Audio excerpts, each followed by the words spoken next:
정말 국가 재정 상태가 굉장히 어려운 상황 속에서 그 대통령과 야당 대표의 만남에서 좀 내실 있는 결과가 나왔으면 좋겠다 이런 말씀을 드리고, 지금 일부 언론도 보도했지만은 선거 과정에서 있었던 공약들 중에서 조금은 다듬어야 될 부분들은 국회에서 다듬어 내야 된다는 그런 입장을 개혁신당 가지고 있습니다. 지금 물가 문제와 재정 상황 이런 것들이 너무 엄중한데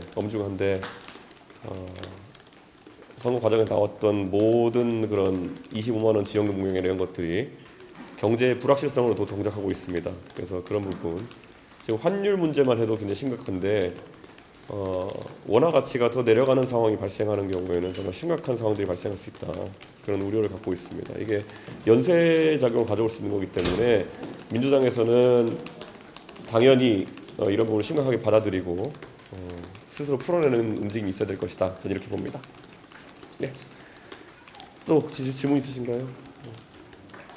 그리고 오늘 저희는 전당대회 규정 세밀하게 논의했고 아마 오늘 공고가 나갈 겁니다. 네.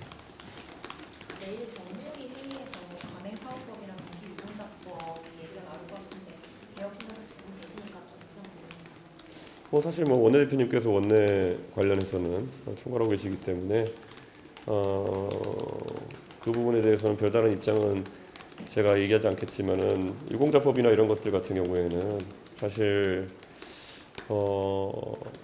지금까지는 사실 범위가 넓었기 때문에 이것이 보수 정당에서도 몇만 명에 달하는 이제 상해자나 이런 부분까지 다뤘기 때문에 조금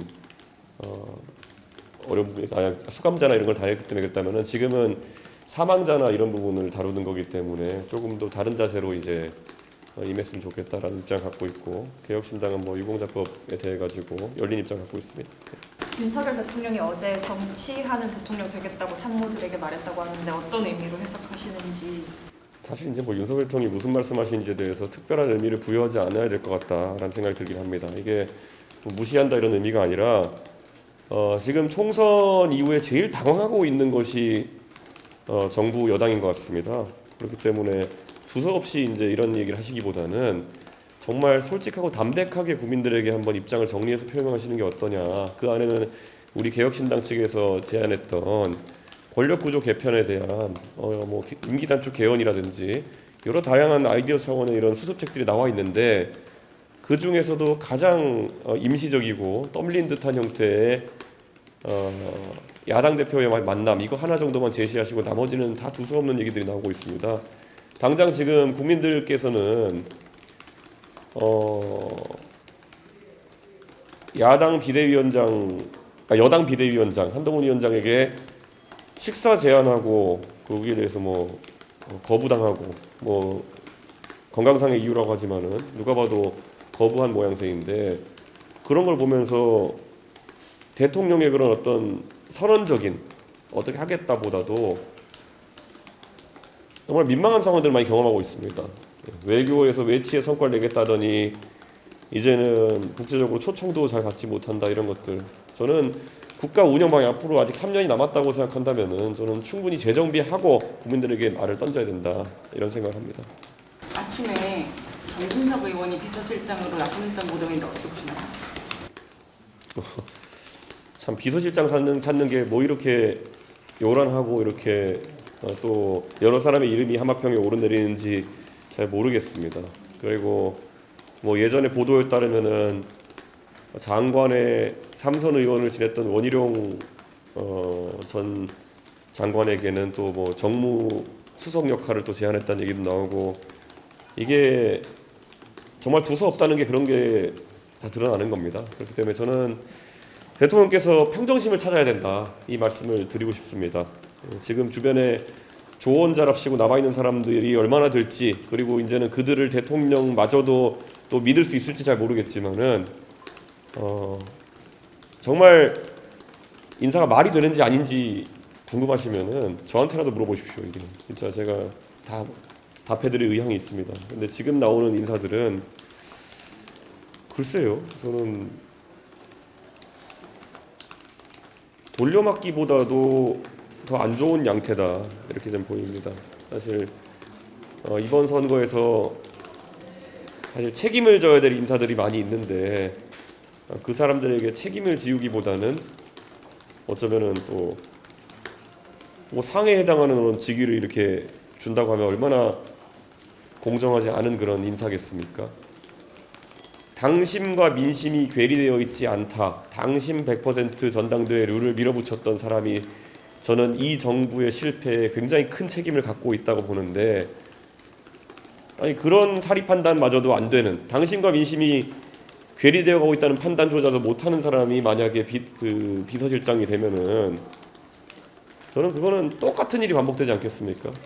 대통령에게 당심과 민심이 괴리되지 있지 않다.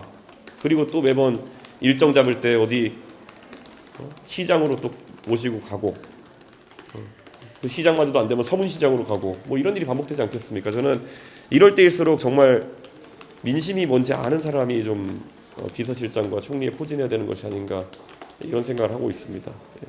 혹시 그 민심에 괴리되지 않는 비서실장이라고 하면 어떤 분을 염두에 두고 하신 말씀이신지도. 저한테 물어보면 답할 텐데 제가 대통령께서 물어볼 일이 없으니까, 제가 처음에 홍준표 총리 어떠냐 이렇게 얘기했는데 사실 그런 거잖아요. 뭐 어떤 보도에 따르면 총리직을 실제 홍준표 시장에게 식사자를 제안했다라는 얘기도 있고 하지만은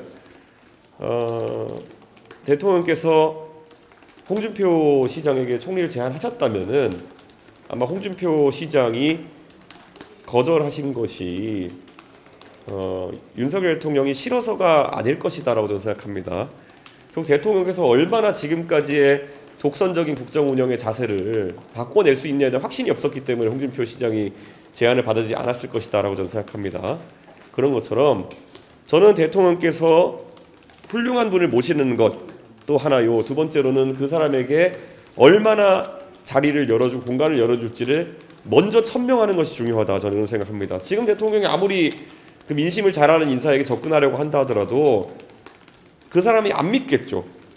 본인이 그러면은 국정 운영에 기여할 수 있다는 안 믿겠죠. 그러니까 저는 대통령께서 우선 큰 틀에서 실질적인 책임 총리제를 운영하겠다든지 아니면은 장관에 대한 추천권, 임명권을 책임 총리에게 부여하겠다든지 이런 명시적인 어떤 선언적 조치들이 있은 다음에야 천하의 인재도 가가지고 역할하겠다는 결심할 수 있는 겁니다. 그런데 지금 제가 아무리 민심을 알고 훌륭한 총리나 비서실장 수행할 수 있는 분을 추천한다 한들 그분들이 내키지 않을 겁니다. 아마 그게 대통령이 그런 어떤 명시적인 역할에 대한 그런 천명이라는 게 없으면은 받을 이유가 없지 않습니까? 그래서 저는 참 대통령에게 왜 맨날 제가 조언하고 있는지 모르겠지만은 그런 것부터 선행하고 나서 천하의 인재를 얻으려는 그런 생각을 해야 되지 않을까. 제가 단언코 이렇게 말씀드립니다. 지금같이 대통령이 독선적으로 국정 운영을 하시는 게 명확한 상황 속에서 말만 믿고 어떤 명시적 조치 없이 말만 믿고 대통령이 어떤 제안했을 때 그 자리 받아들이는 사람, 저는 그 사람 별로 좋은 사람 아니라고 생각합니다. 본인이 일을 하러 들어가야 되는 거지 그 자리의 직위의 높고 낮음 때문에 그런 선택을 할 수 있는 분이 있다면은 저는 그분도 굉장히 좀 이상한 사람이다, 저는 이렇게 생각합니다. 예.